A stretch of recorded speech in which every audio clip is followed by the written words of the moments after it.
The Phantom at the Grave, Chapter 1. The Echo in the Lens. Savannah, Georgia breathed with the heavy, humid air of its ancient live oaks, their branches draped in Spanish moss that swayed like ghostly curtains.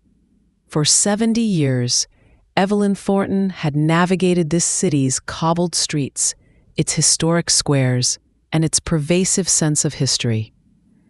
But no history weighed on her as heavily as the one etched on a simple marble headstone in Bonaventure Cemetery. Lydia Thornton.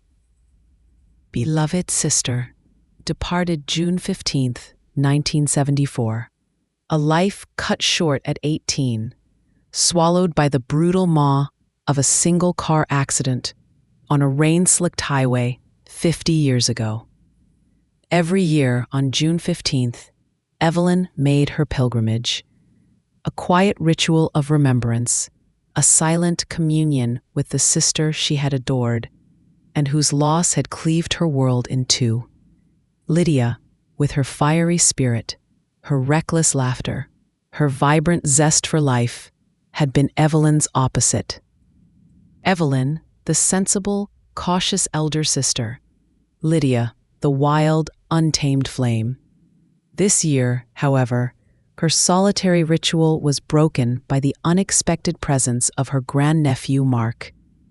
Mark was 17, all gangly limbs and restless energy, with a smartphone perpetually glued to his hand. He was fascinated by the paranormal, a budding amateur ghost hunter, obsessed with urban legends and spectral phenomena.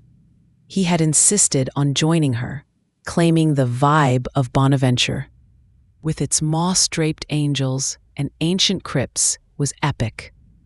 "Aunt Evelyn, just let me get some shots," he'd pleaded, his phone already recording as they walked past crumbling monuments. "For ambience, you never know what you might pick up." Evelyn, usually a staunch rationalist, had indulged him, her mind too consumed by her own grief to argue.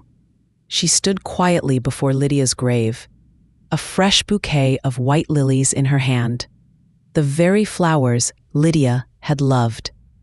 The sun filtered through the dense canopy of oaks, dappling the mossy ground with shifting patterns of light and shadow. Mark, meanwhile, moved around the headstone, murmuring to himself, his phone held high, sweeping across the ancient stones, the whispering trees, and finally settling on Lydia's grave. They left the cemetery shortly after, the air thick with the scent of damp earth and blooming gardenias. Evelyn returned to her quiet Victorian home, the familiar ache of loss a constant companion. Later that evening, Mark burst into her living room, his face pale, his eyes wide with a mixture of terror and exhilaration. "Aunt Evelyn, you have to see this. You just have to." He thrust his phone into her hand. The video was shaky, the light dimming, showing the familiar grandeur of Bonaventure.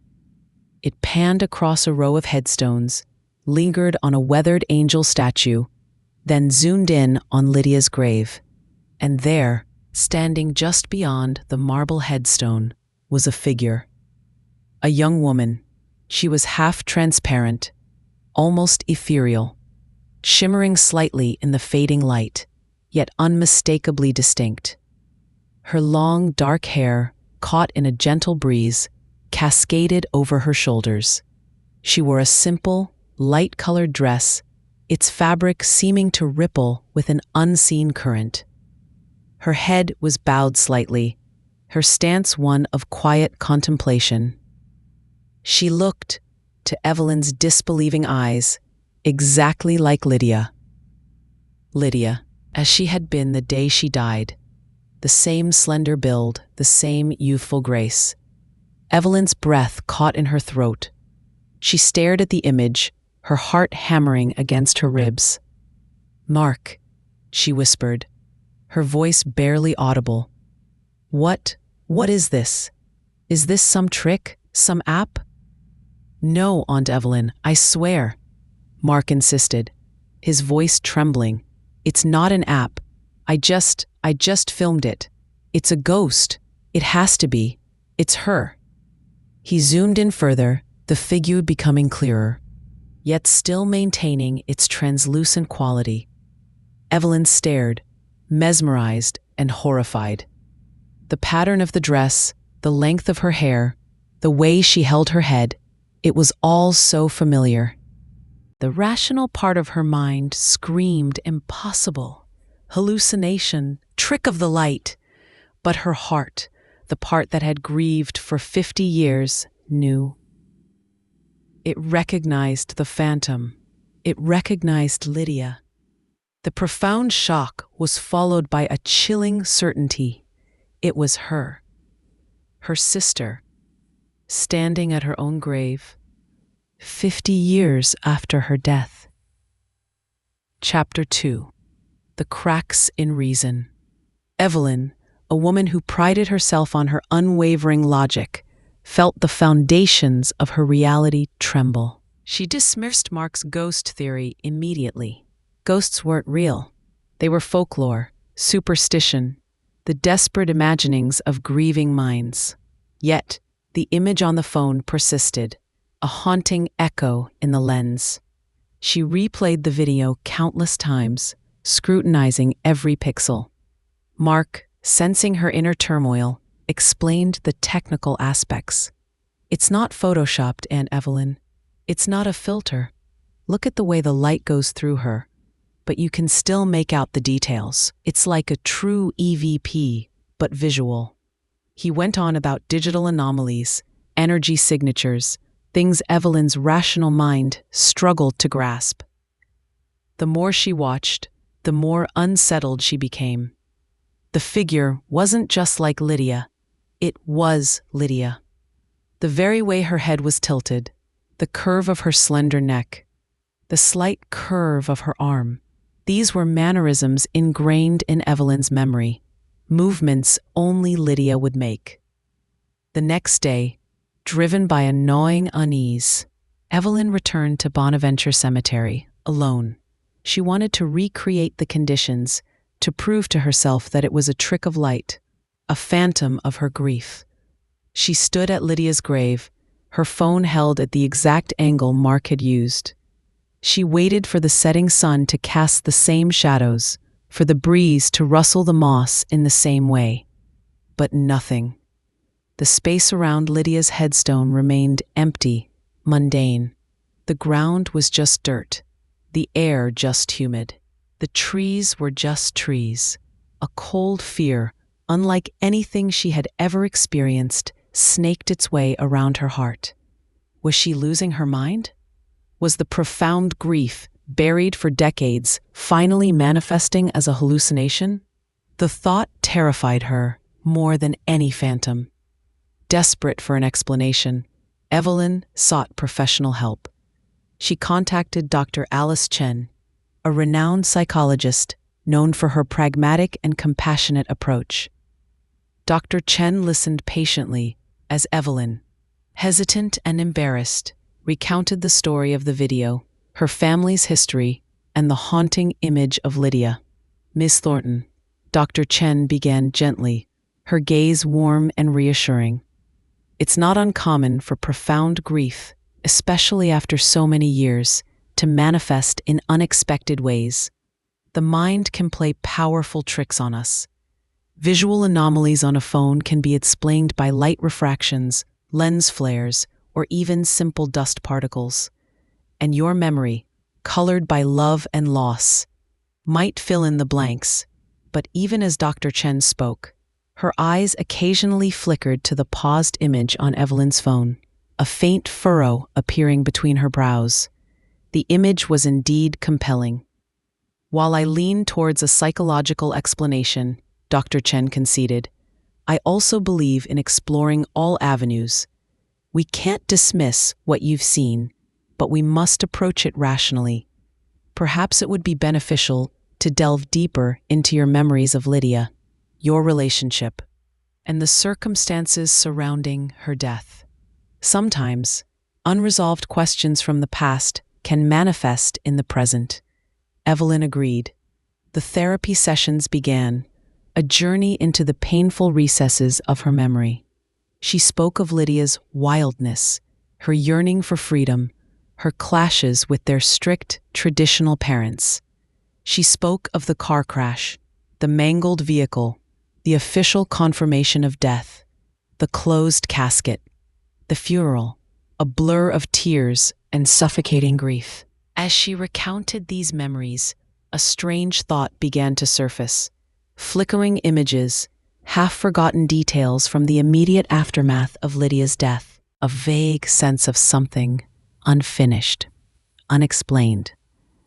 She had always dismissed them as the distortions of grief, but now, fueled by the phantom at the grave, these fleeting memories began to coalesce into a disturbing pattern. A strange scent of jasmine sometimes lingering in her room, a scent Lydia had favored. A particular tune playing on the radio, one Lydia had loved, at oddly coincidental moments. A fleeting glimpse of a figure in a crowd, just beyond her reach, that seemed to possess Lydia's laugh. Evelyn had always dismissed them as tricks of the mind. Now, she wasn't so sure. She was a rationalist, but the rational explanations were beginning to crack under the weight of the inexplicable. The video had opened a door she never knew existed, and she had to know what lay beyond it.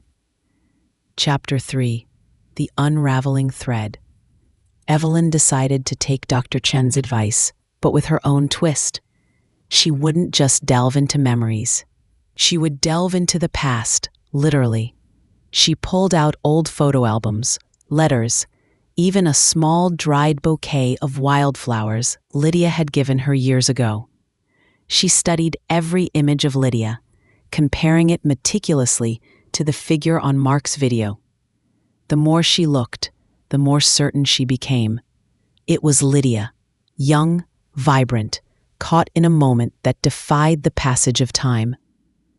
There was a particular photo taken just weeks before Lydia's death. Lydia, standing by a blooming jasmine bush, her dark hair blowing in the wind, wearing a light-colored summer dress, the very one that seemed to shimmer on the video. The details matched perfectly. A cold dread seeped into Evelyn's bones. This wasn't some generic ghost. This was her sister. The rationalist in Evelyn fought back. How? 50 years? A physical form? No. There had to be a logical explanation. But what if the death itself wasn't what it seemed? A terrifying, exhilarating thought began to form in her mind. What if Lydia hadn't died? What if the official report, the funeral, the buried casket was all a fabrication? To find answers, Evelyn knew she had to leave Savannah. She had to return to the town where she and Lydia had grown up, a small, sleepy place in the mountains of North Carolina. A town so small it barely registered on a map. A place where secrets, once buried, sometimes found a way to surface. The drive was long, filled with a mixture of anticipation and dread. She drove past familiar landmarks, old farmhouses, dusty country roads. The town itself seemed frozen in time, its main street still boasting the same general store and the same small white-steepled church where her family had attended services every Sunday. Evelyn's first stop was the church. Father Michael, though considerably older, was still the parish priest, his face lined with the wisdom of decades, his eyes still twinkling with warmth. He remembered the Thorntons well. "Evelyn, my dear," he greeted, his voice raspy with age. "It's been so long. How are you?" "I'm well, Father," Evelyn replied, hesitating. "I wanted to ask you about Lydia, about her accident, and about her life before." Father Michael's gaze softened. "Ah, sweet Lydia, such a vibrant spirit. She was so full of life, wasn't she?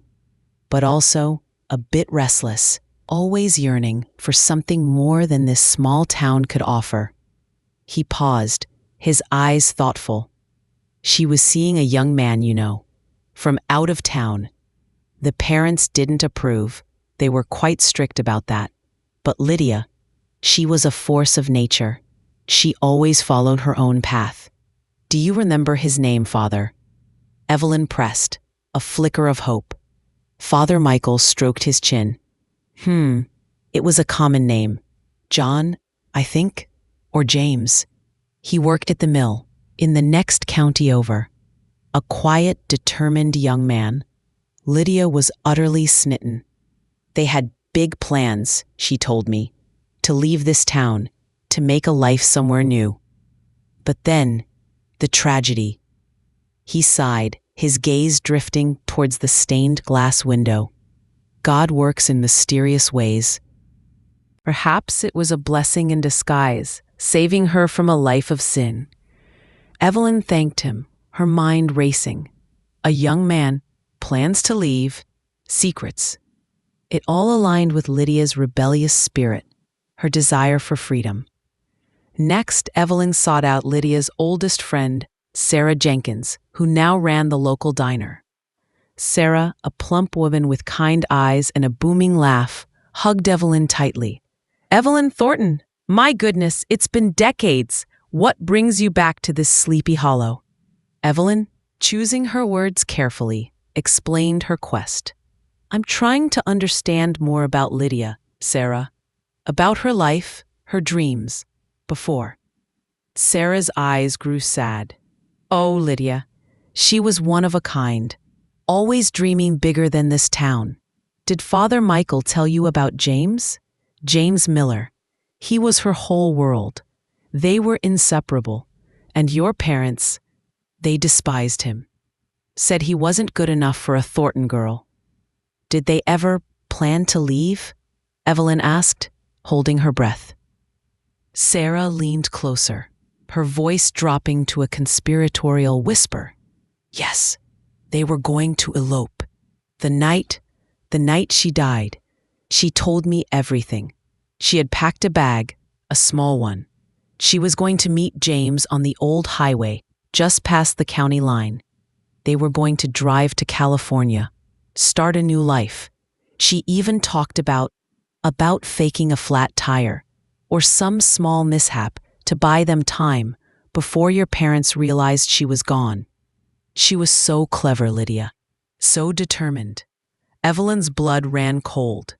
Faking a mishap, a car accident. The pieces of the puzzle began to click into place, forming a terrifying yet strangely logical picture. Chapter 4. The Diary of a Ghost. The fragments coalesced into a chilling possibility. Lydia hadn't died in that crash. She had intended to stage an incident, a minor one, to buy time for her escape. But something had gone horribly wrong. The crash had been more severe than intended. And in the chaos, perhaps concussed, perhaps seeing an opportunity to truly disappear, she had vanished. She had left her old life, her old name, her old family behind. Do you know if Lydia kept a diary? Evelyn asked Sarah, her voice trembling. Sarah shook her head. Not that I ever knew. Lydia was too busy living life to write about it. But Evelyn remembered something. A small hidden compartment in the attic of their childhood home. A secret place only she and Lydia knew about, where they used to hide their forbidden treasures. Lydia's prized collection of comic books, a few stolen sweets, and a small locked wooden box. She drove to her old family home, now owned by distant cousins. After a quick explanation, they allowed her access to the attic. The air was thick with dust and memories. She found the loose floorboard, just as she remembered. Beneath it was the small wooden box. It was unlocked. And inside, nestled among a few faded postcards and a pressed wildflower, was a small, leather-bound book. It was Lydia's diary. Emblazoned on the cover, in Lydia's playful looping script were the words, "My Secret Life, Lydia Thornton." Evelyn opened it, her hands shaking. The early entries were typical teenage musings, but as she delved deeper, the truth, shocking and painful, began to emerge. Lydia's plan was meticulously detailed. June 14th, 1974. Tonight. This is it. James will meet me at the old oak tree on Highway 70. I'll stage a little accident, a flat tire maybe, just enough to look convincing. They won't find me for hours. By then, James and I will be long gone. California, here we come. No more stifling rules, no more expectations, just freedom. I have to leave. I can't breathe here anymore. The next entry, dated a few days later, was written in a shaky, almost illegible hand. Where I am. My head hurts. The car. I remember the crash. It was worse than I planned. A truck. I was thrown clear. I saw the wreckage. No one else was around. They'll think I died. This is my chance. A new life. No one will look for me. I can be free. I can be whoever I want. The diary chronicled Lydia's new life. A life of anonymity, of constant movement, of trying to outrun her past. She had worked odd jobs, changed her name multiple times.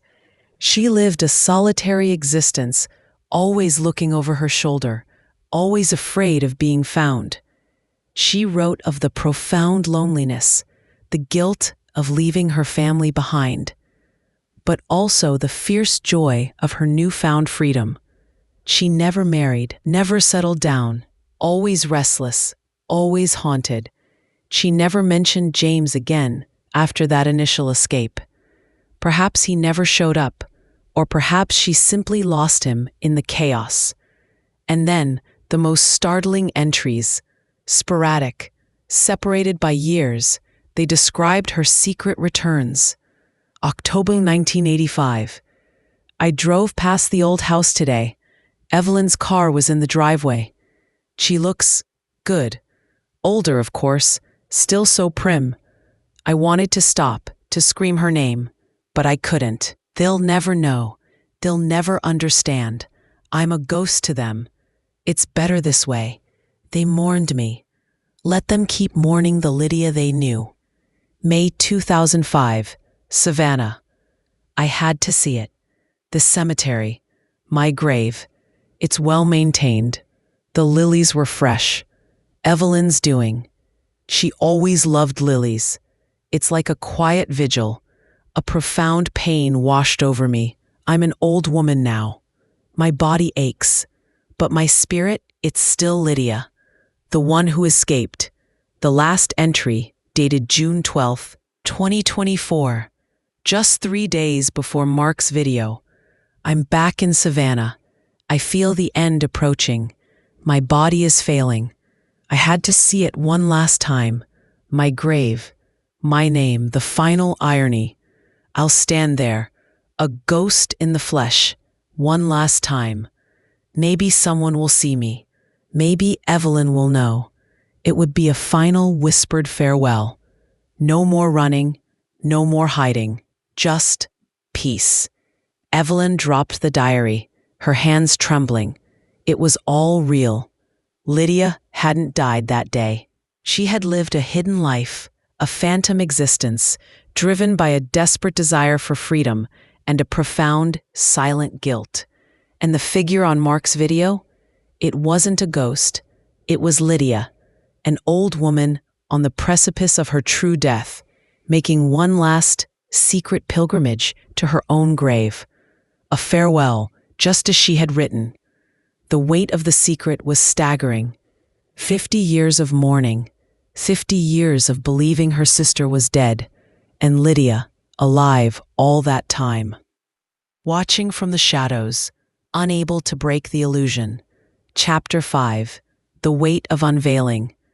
The revelation hit Evelyn like a physical blow. The initial shock gave way to a maelstrom of emotions: anger at Lydia for the decades of grief, profound sadness for the lonely life her sister had led, and a strange, aching understanding of the desperate choices Lydia had made. Her sister wasn't a ghost.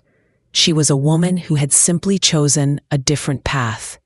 A path of profound anonymity, driven by a yearning for freedom that outweighed everything else. Evelyn reread the last entry in the diary countless times. My body is failing. I had to see it one last time. My grave, my name, the final irony. I'll stand there, a ghost in the flesh, one last time. Maybe someone will see me. Maybe Evelyn will know. It would be a final whispered farewell. No more running, no more hiding, just peace. Lydia, dying, had come back for a final, private farewell. The video wasn't a paranormal phenomenon. It was a captured moment of her sister's quiet, tragic final act. The semi-transparency was likely due to the failing light, the phone's camera, and perhaps Lydia's own weakened state. What did she do with this knowledge? Should she tell her family?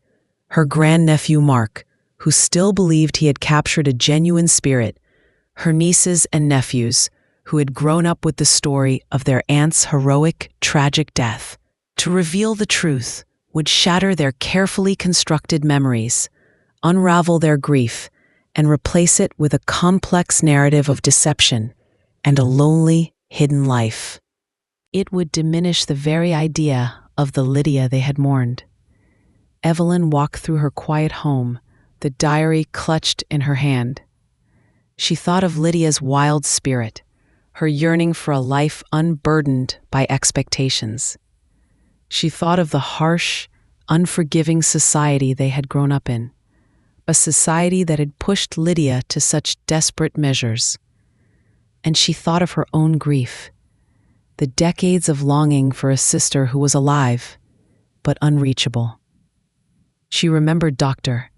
Chen's words about unresolved questions. The questions were answered now, but the answers were far more complex than she could have imagined. Lydia hadn't been saved by a higher power. She had saved herself at a profound personal cost.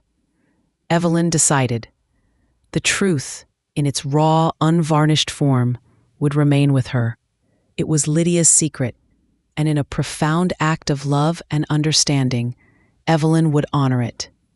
She would not rewrite history for the world, not publicly. She would keep the memory of the Lydia who died alive for her family, a simpler, more comforting narrative.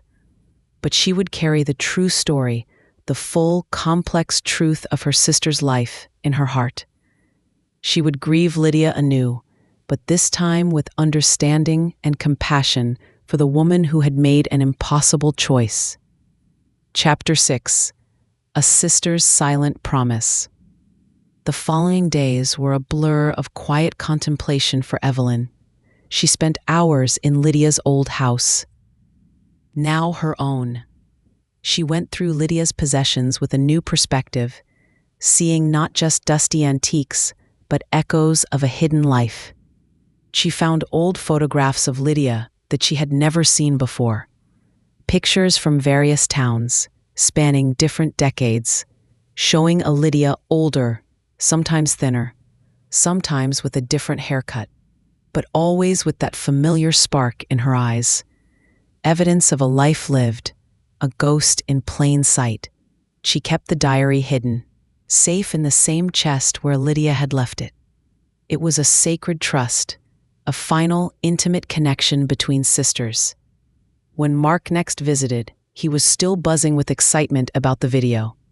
"Aunt Evelyn, I sent it to a few paranormal forums. They think it's incredible. A real ectoplasmic manifestation." Evelyn smiled gently. "It's certainly something, isn't it, dear?" She met his eager gaze. "But some things, Mark, are best left as mysteries, or as very personal moments. Perhaps it was just the light, after all." Or perhaps it was a final goodbye meant just for us. She knew the truth, and that was enough. She didn't want to strip away his youthful wonder, or subject her family to the messy, painful reality of Lydia's choice. She went back to Dr. Chen, not for therapy, but for a final conversation. She didn't reveal the contents of the diary, but she spoke of finding answers, of understanding the complexities of her sister's choices, and of the peace that had finally settled within her. Dr. Chen listened, her eyes thoughtful. "It seems you found your own form of closure, Miss Thornton," she said, a gentle smile on her face. "Sometimes understanding, even without external proof, is the most profound healing."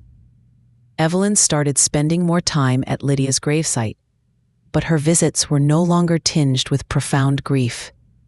Instead, they were moments of quiet communion, of understanding, of forgiveness. She would bring fresh lilies, just as before, but now she would whisper, "You're free, Lydia. You're finally at peace." She also began to make plans for the house. It was a beautiful historic home, and Evelyn decided to restore it, not just for herself, but as a silent tribute to Lydia.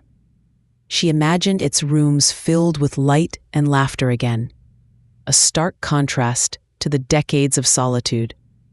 She would honor Lydia's hidden life by embracing life herself, by living fully, openly, and with profound compassion for the choices people make, often in desperation. Chapter 7. The Unseen Legacy. The restoration of Eleanor Vance's house became a passion project for Evelyn. She meticulously oversaw every detail, from stripping away faded wallpaper to polishing ancient floorboards. She filled the rooms with light, vibrant colors, and her own cherished possessions, blending her life with the silent echoes of Lydia's. The garden, once wild and untamed, blossomed under Evelyn's care, a riot of color and fragrance, mirroring the renewed vibrancy within Evelyn herself. She often found herself reflecting on the choices Lydia had made, the immense courage it must have taken to disappear, to sever all ties, to live a life in the shadows. It was a profound act of self-preservation, a desperate grasp for freedom. Evelyn realized that, in her own way, Lydia had been a pioneer, breaking free from societal expectations long before it was acceptable. The ghost video, though never publicly explained by Evelyn, became a quiet family legend. Mark, as he grew older, continued to dabble in the paranormal, but he never forgot the unsettling power of that particular video, a mystery that Aunt Evelyn always held close. Evelyn lived out her days in the beautifully restored house, a sanctuary of peace and understanding. She embraced her renewed connection with Mark and her wider family, sharing stories, creating new memories. She was more open, more vulnerable, her eyes reflecting a newfound serenity. The old burden of grief and misunderstanding had lifted, replaced by a quiet wisdom. She often visited the cemetery, not just for Lydia, but for all the lives laid to rest there, now seeing the profound, untold stories that lay beneath the surface.